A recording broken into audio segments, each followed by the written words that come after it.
How are you, student? I am also fine. Today, I will take this class.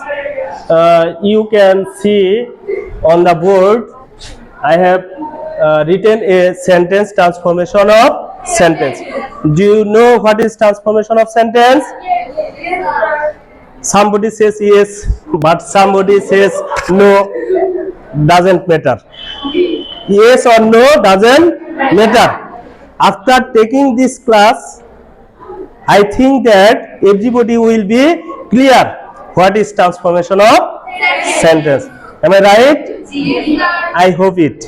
If everybody be silent in your class, I think everybody will be clear what is transformation of sentence.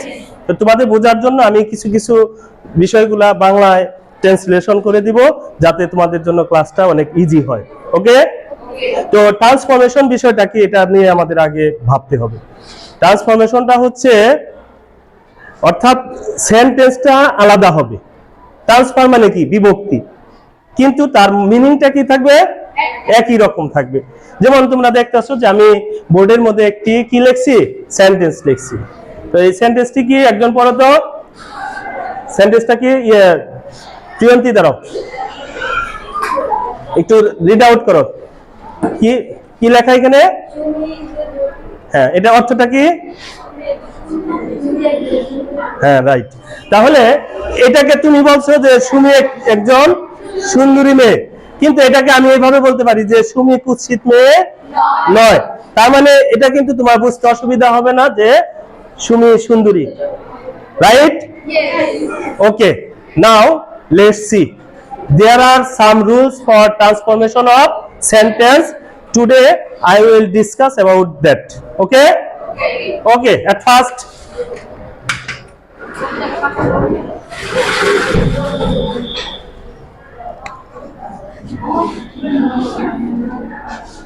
affirmative to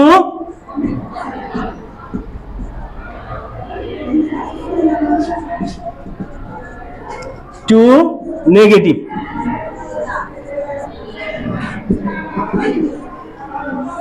অর্থাৎ affirmative সেন্টেন্সকে যদি আমরা negative করতে যাই, প্রথমে তোমরা দেখতে পাবা যে তোমাদের বিশেষ করে তোমরা সবাই নবম শ্রেণীতে পড়ো, তো তোমরা জানো যে এটা সারা বাংলাদেশ ব্যাপী ট্রান্সফরমেশন অফ সেন্টেন্সে তোমাদের নবম শ্রেণীতে 5 নম্বর বরাদ্দ। 5 নম্বরের মধ্যে অ্যাফার্মেটিভ টু নেগেটিভ থাকবে, অ্যাসার্টিভ টু ইন্টারোগেটিভ থাকবে, অ্যাসার্টিভ টু ইম্পারেটিভ থাকবে এবং অ্যাসার্টিভ টু এক্সক্লেমেটরি থাকবে এবং এগুলার ভাইস ভার্সা অর্থাৎ বিপরীতমুখী থাকবে। অর্থাৎ অনেক সময় নেগেটিভ থেকে তোমাদের অ্যাফার্মেটিভ থাকতে পারে, আবার অ্যাফার্মেটিভ থেকে নেগেটিভও থাকতে পারে। তো আজকে আমরা যে বিষয়টা শিখবো সেটা হচ্ছে how we can change affirmative sentence into negative sentence. অর্থাৎ আমরা একটা অ্যাফার্মেটিভ সেন্টেন্সকে কিভাবে নেগেটিভ সেন্টেন্স করতে পারি আজকে আমরা আজকের ক্লাসে এটা ভালোভাবে শিখবো। আমি প্রথমে বলছি যে if you take this class carefully, if you don't make noise in the class, every student will be clear what is changing sentence, especially what is affirmative to negative sentence. Okay? I hope that every student will be silent in the class and listen my lecture carefully. At first, যদি কোনো affirmative sentence এর মধ্যে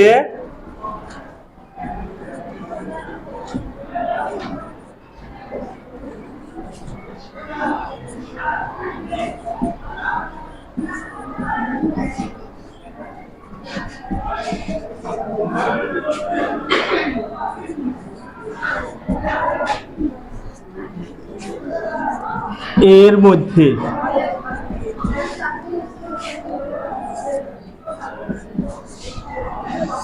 এটা কি লিখছি আমি only, যদি কোনো অ্যাফার্মেটিভ সেন্টেন্সের মধ্যে অনলি থাকে, অনলি দ্বারা যদি কোনো ব্যক্তি অথবা আল্লাহকে বোঝায়, ব্যক্তি অথবা শুধু আল্লাহ না, তোমার কোন সৃষ্টিকর্তাকে বোঝাতে পারে, গডকে বোঝাতে পারে, অথবা কোনো মানুষকে বোঝাতে পারে।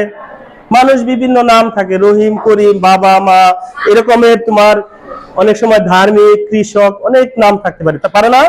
তো এরকম যদি অনলি দ্বারা কোনো ব্যক্তিকে বোঝায় তাহলে আমরা তাকে নেগেটিভ করার সময় যে জায়গায় অনলি থাকবে সেই জায়গায় আমরা কি ব্যবহার করব? নান ভার্ব ব্যবহার করব। সাপোজ যে only Suman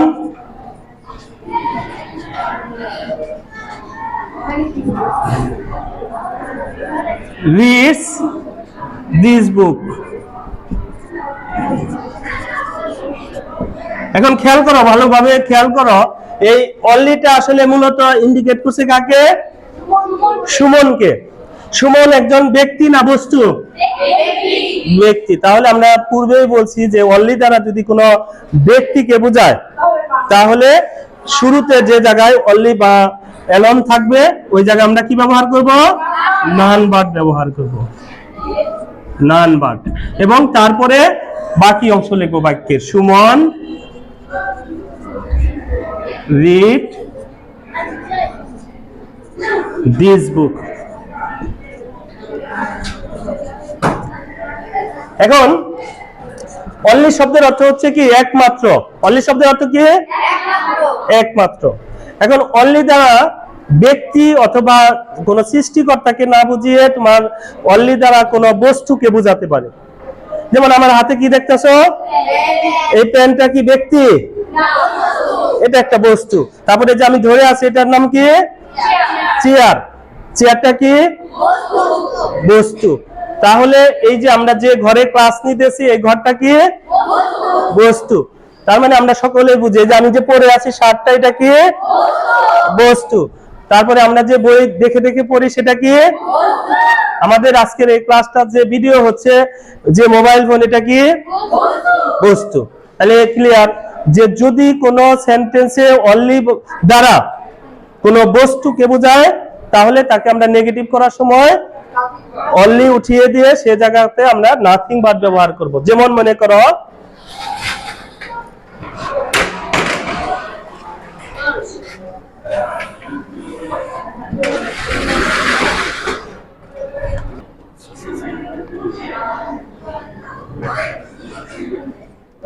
only the sun give us light at day. তো এটা আছে তোমার হচ্ছে অ্যাফার্মেটিভ সেন্টেন্স। তাহলে অ্যাফার্মেটিভ চিনার উপায় ওই যে বেশিরভাগই দেখবা যে অ্যাফার্মেটিভ সেন্টেন্সের মধ্যে অনলি থাকতে পারে, অ্যাফার্মেটিভ সেন্টেন্সের মধ্যে মাস্ট থাকতে পারে, affirmative sentence as soon as দ্বারা থাকতে পারে, বোথ এন্ড থাকতে পারে, এভরিবডি দ্বারা থাকতে পারে, এভরি দ্বারা থাকতে পারে, অলওয়েজ থাকতে পারে, তারপরে তোমার টু টু থাকতে পারে। তো এগুলি দ্বারা তোমার অ্যাফার্মেটিভ চিনতে পারবা। তো আমরা প্রথমেই অনলি দ্বারা যেটা বলতেছিলাম, যেটা নিয়ে আলোচনা করতেছিলাম, যে অনলি দ্বারা যদি কোনো বস্তুকে বোঝায়, এখানে দেখো অনলি মানে কি? একমাত্র। দা সান মানে কি? সূর্য। তাহলে একমাত্র সূর্য আমাদের কি করে? দিনের বেলায় আলো দেয়। Only the sun give us light at day. এখন আমরা সহজেই বুঝতে পারতেছি এই অনলি দ্বারা কিন্তু ব্যক্তি বোঝাচ্ছে না, কি বোঝাচ্ছে? বস্তু বোঝাচ্ছে, রাইট? তো অনলি দ্বারা যদি এরকম বস্তু বোঝায় তাহলে তোমার কি হবে? বস্তু বোঝালে এই অনলি উঠে গিয়ে এই জায়গায় হবে কি? Nothing but. নাথিং বাট, তারপরে তোমার সাবজেক্ট থেকে বাকি অংশ। The sun give us light at day. Clear? Everybody clear? Okay, I think everybody clear. তো দেন এভরিবডি দ্বারা যদি তারপরে তোমার কোনো বস্তু বা ব্যক্তি কোনোটাই বোঝাচ্ছে না, তোমার এর দ্বারা যদি কোনো সংখ্যা বোঝায়, সংখ্যা আছে যেমন 10, 20, 30, এগুলি তোমার সংখ্যা, অথবা বয়স বোঝায়, যেমন তোমরা যারা এখানে আছো অনেকের বয়স 14, 15, 16 এরকম বয়স আছে না? তো এরকম যদি এরকম যদি অনলি দ্বারা যদি কোনো বয়স বোঝায়, যেমন মনে করো Mridul is only 14 years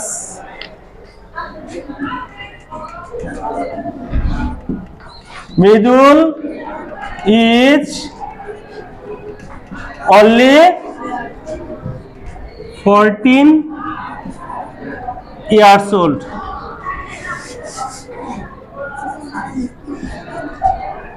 old না দিলে চলবে, সমস্যা নেই। তাহলে এখানে দেখো এই অনলি দ্বারা একটা সংখ্যা বোঝাচ্ছে আবার বয়স বোঝাচ্ছে।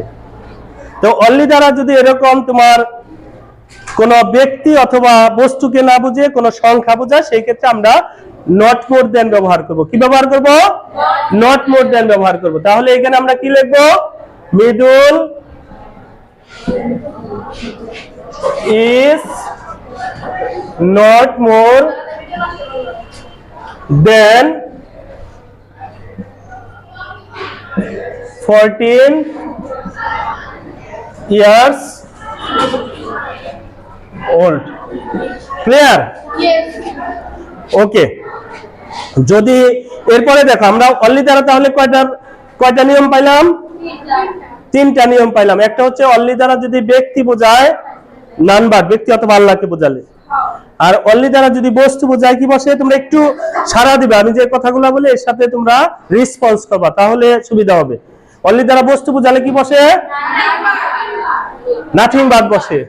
আর যদি বয়স অথবা সংখ্যা বোঝায় নট মোর দেন অথবা নট লেস দেন। এখন দেখো অ্যাফার্মেটিভ সেন্টেন্সের মধ্যে মাস্ট থাকতে পারে। মাস্ট মানে কি, কে বলতে পারবা? হ্যাঁ, অবশ্যই।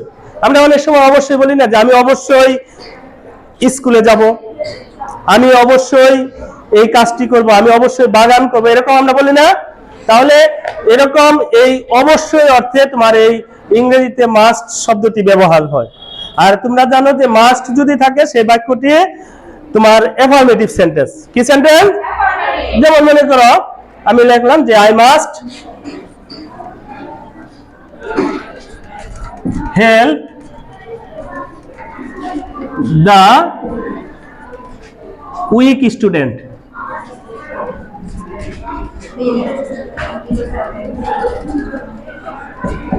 তাহলে এই বাক্যটা অ্যাফার্মেটিভ আছে। তাহলে নেগেটিভ যদি আমরা করতে যাই যে আমি অবশ্যই কি করব? দুর্বল ছাত্রদের সাহায্য করব, I must help the week student. তাহলে এখানে মাস্টটা কোথায় আছে? সাবজেক্টের পরে। মাস্ট কোথায় আছে? সাবজেক্টের পরে। তাহলে মাস্ট যুক্ত বাক্যকে আমরা যদি নেগেটিভ করতে চাই তাহলে আমাদের কি করতে হবে জানো? হ্যাঁ, মাস্ট দিতে তোমরা যারা পারো তারা করবা, রেসপন্স করবা, তাতে সুবিধা হবে, পড়াইতেও সুবিধা হবে, তোমাদের বুঝতেও সুবিধা হবে। আর না পারলে আমি আছি, তোমাদের হেল্প করব, সমস্যা নেই। তাহলে তোমার মাস্ট দ্বারা যদি কোনো মানে এখানে মাস্ট থাকলে তাহলে তাকে নেগেটিভ করতে হলে আমাদের কি করতে হবে? এই মাস্টকে গিয়ে I can not but help the week student.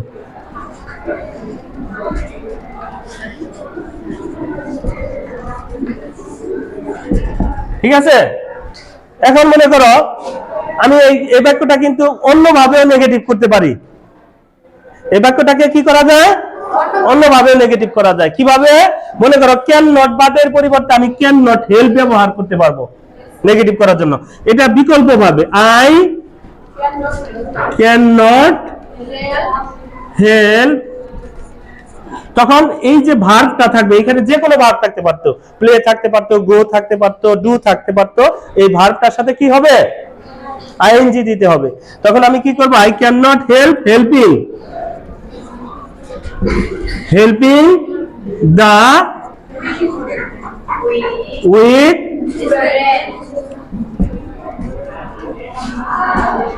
Full stop. Clear? তাহলে আমরা এ পর্যন্ত প্রায় 4টা রুলস পড়লাম। একটা মানে অনলি যুক্ত তোমার ব্যক্তিকে বোঝালে নাউন ভার্ব, বস্তুকে বোঝালে নাথিং ভার্ব, বয়স বা সংখ্যা বোঝালে নট মোর দেন বা নট লেস দেন ব্যবহার হয়। আর তারপরে বললাম কি মাস্ট থাকলে ক্যান নট বাট অথবা ক্যান নট হেল্প। আর ক্যান নট হেল্প ব্যবহার করলে ভার্বের সাথে কি করতে হয়? আইএনজি যোগ করতে হয়। লেটস সি, আমরা অন্য আরেকটা রুলস দেখব। Now let's see another rule. যদি কোনো অ্যাফার্মেটিভ সেন্টেন্সের শুরুতে as soon as থাকে, যদি কোনো অ্যাফার্মেটিভ সেন্টেন্সের শুরুতে কি থাকে, as soon as we saw the police, police দেখলে কি হয়, আমরা অনেকে ভয় পেয়ে যাই, তাই না? তো যখনই আমি পুলিশ দেখছি, এই ধরনের একটা বাক্য আসলো। আবার বললাম যে যখনই আমি কি করছি, সাপ দেখেছি, সাপ দেখলে ভয় পায় না মানুষ? যখনই আমি কি করছি, মনে করো বাঘ দেখেছি, ভয় পায় না? তো এই ধরনের তোমার, যেমন তোমাদের এই বছর কমপ্লিটিং সেন্টেন্স আছে, তোমরা জানো। তো তখন এই কমপ্লিট করার সময় কিন্তু এরকম থাকবে, as soon as যুক্ত বাক্যটি সবসময় পাস্ট টেন্সে থাকবে। এই দেখো এখানে খেয়াল করো, সাবজেক্ট আছে, ভার্বের 2 নাম্বার রূপ আছে, আর অবজেক্ট আছে পাস্ট টেন্স, এবং তারপরে যে একটা বাক্য তৈরি হবে সেটাও পাস্ট টেন্সের হবে।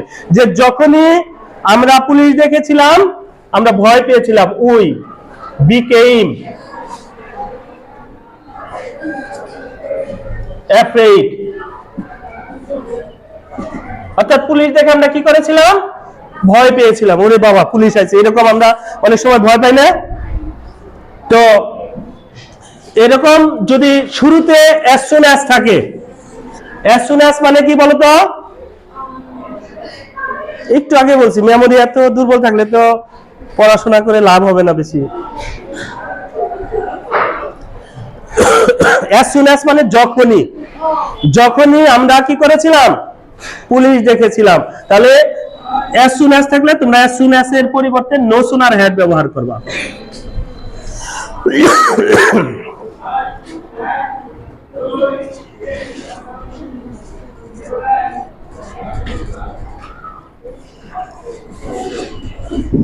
তারপরে সাবজেক্টটা যা আছে তাই লিখবা।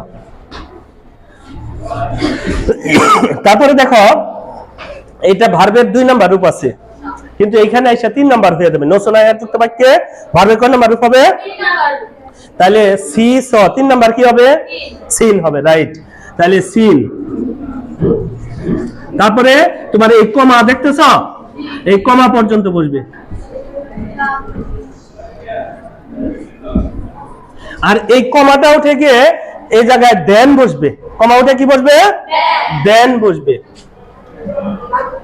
এবং দ্বিতীয় আরেকটা যে ক্লোজ দেখতেছো, যে উই বিকেম অ্যাফ্রেড, এটার কোনো কি হবে না, পরিবর্তন ঘটবে না, যা আছে তাই। তাহলে উই বিকেম অ্যাফ্রেড। তাহলে আমরা কি বুঝলাম, যদি কোন সেন্টেন্সের মধ্যে as soon as থাকে, as soon as মানে হচ্ছে যখনই। তো এরকম অনেক বাক্য থাকতে পারে যে as soon as, যে যখনই বৃষ্টি হয়েছিল। আমরা অনেক সময় খেলাধুলা করার সময় বৃষ্টি আসে না, খেলা তখন কি হয়, বন্ধ হয়ে যায় না? যে as soon as the rain start, অর্থাৎ যখন বৃষ্টি শুরু হয়েছিল the game stop। তো এরকম যখন আমরা পুলিশ দেখেছিলাম আমরা ভয় পেয়েছিলাম, যখন সে স্কুলে এসেছিল ক্লাস শুরু হয়ে গেছিল, এই ধরনের বাক্যগুলি থাকবে। তো তোমাকে এই বাক্যগুলোকে নেগেটিভ করার জন্য তোমার কি করতে হবে, as soon as এর পরিবর্তে no sooner had ব্যবহার করতে হবে। এবং তারপরে সাবজেক্টটি বসবে, তারপরে ভার্বের কয় নাম্বার রূপ হবে? 3 নাম্বার রূপ হবে। আর তারপরে যে জায়গাটাতে তোমার কমা আছে সেই কমাটা উঠে গিয়ে কি হবে, দেন বসবে। দেন বসার পরে দ্বিতীয় যে ক্লোজটা আছে সেই ক্লোজটা কি হবে, সেই ক্লোজটা যা আছে তাই বলবে, হুবহু বলবে, তার কোনো পরিবর্তন হবে না। আশা করি যে সবাই বুঝছো, বুঝো নাই? এরপরে আরেকটা রুলস দেখো,